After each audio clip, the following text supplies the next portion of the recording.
Fracture-luxation homolatérale de l'isfranc. Une décélération brusque accompagnée d'une nette contraction du muscle plantaire et d'une abduction forcée sont parmi les causes fréquentes de la luxation du lisfranc. Selon Quenu et Cousse, la luxation homolatérale prédomine par rapport à la forme divergente et isolée. Elle est observée dans 68% des cas. Sur la radiographie, le deuxième métatarsien est en abduction par rapport à l'axe de deuxième cunéiforme. Sur le modèle, on peut voir la position cruciale du deuxième métatarsien s'intercalant entre les premiers et troisièmes cunéiformes. En conséquence, une reconstruction du lisfranc doit toujours débuter par une réduction du deuxième métatarsien.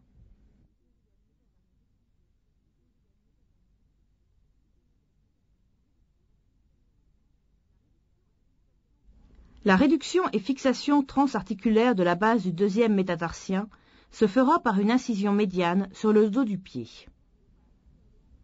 On poursuit par la fixation transarticulaire du premier métatarsien, puis du troisième au cinquième métatarsien.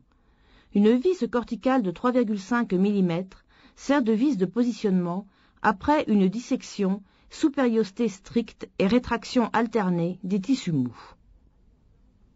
Pour cet exercice, nous avons besoin du mandrin à verrouillage rapide pour broche de Kirchner, du viseur et guide-mèche triple, de la petite pince coupante, d'un double guide-mèche 3,5-2,5, d'un tarot de 3,5 mm, de la petite fraise à chambrer avec la poignée en T, du petit davier réducteur à pointe, de la jauge de longueur, du petit tournevis hexagonal, d'un bistouri et d'un davier pour retirer la peau en caoutchouc.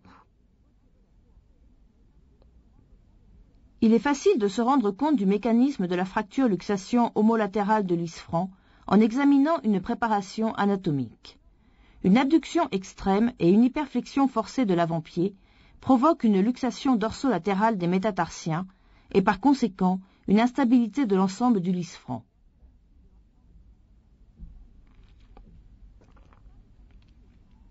Afin de simplifier l'exercice, nous allons travailler sur une fracture par cisaillement simple de la base du deuxième métatarsien au lieu de la fracture en papillon ou en Y observée fréquemment. Après fixation par broche de Kirchner, on procède à la réduction anatomique du rayon sur le deuxième cunéiforme. La réduction anatomique et la fixation préliminaire se fait avec le petit davier réducteur à pointe. On place deux broches de Kirchner de 1 mm en position distale pour faire la réduction anatomique du deuxième métatarse sur le deuxième cunéiforme.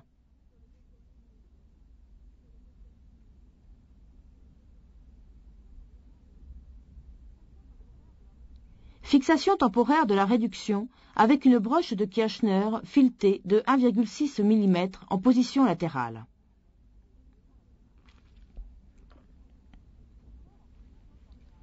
On fore en position centrale et tangentiellement en direction du deuxième cunéiforme avec une mèche de 2,5 mm et le guide-mèche correspondant.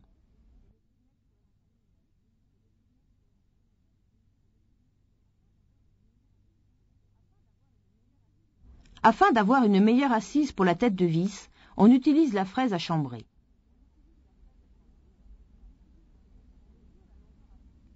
On mesure la longueur appropriée de la vis de positionnement.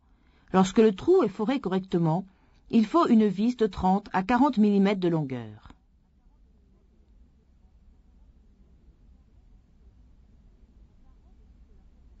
On taraude toute la profondeur.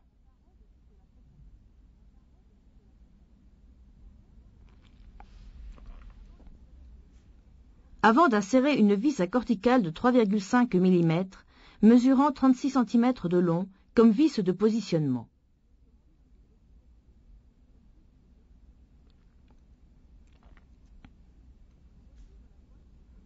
On retire la broche de Kirchner temporaire.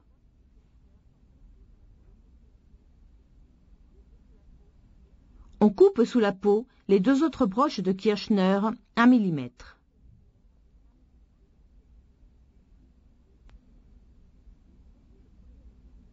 On réduit le premier rayon, puis on fait la fixation temporaire en périphérie avec 2 broches de Kirchner filetées de 1,6 mm.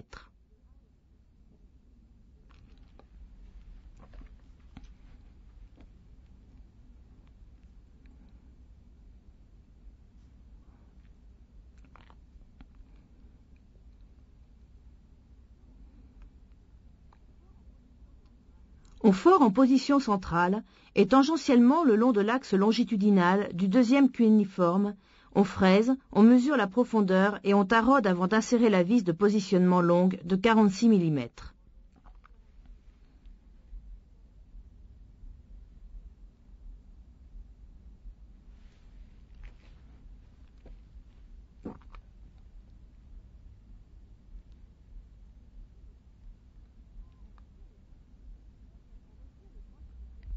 On retire les broches de Kirchner temporaires.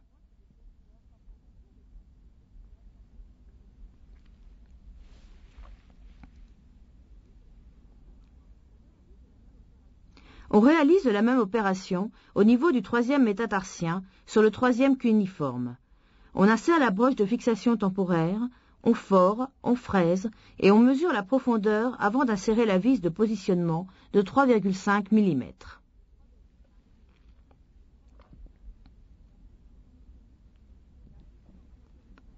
La réduction anatomique du 4e et 5e métatarsien sur le cuboïde. On insère 2 broches de Kirchner filetées de 1,6 mm pour la fixation temporaire.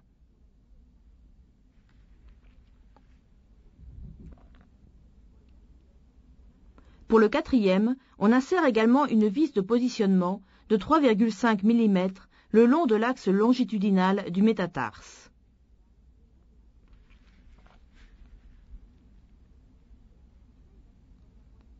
On fait une incision perpendiculaire à la peau pour le 5e métatarse afin d'insérer la vis de positionnement à un angle de 45 degrés environ par rapport à l'axe du fût du 5e métatarse.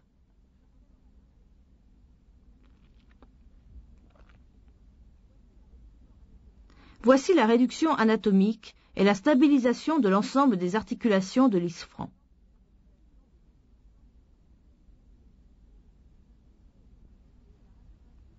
Ceci est la radiographie préopératoire de profil et à 20 degrés dorsoplantaire d'un cas clinique. Notez le défaut d'alignement sur le cliché oblique. En post-opératoire, la réduction et l'alignement sont corrects. Fixation par vis à corticale de 3,5 mm. Les vis seront retirées à 8 semaines.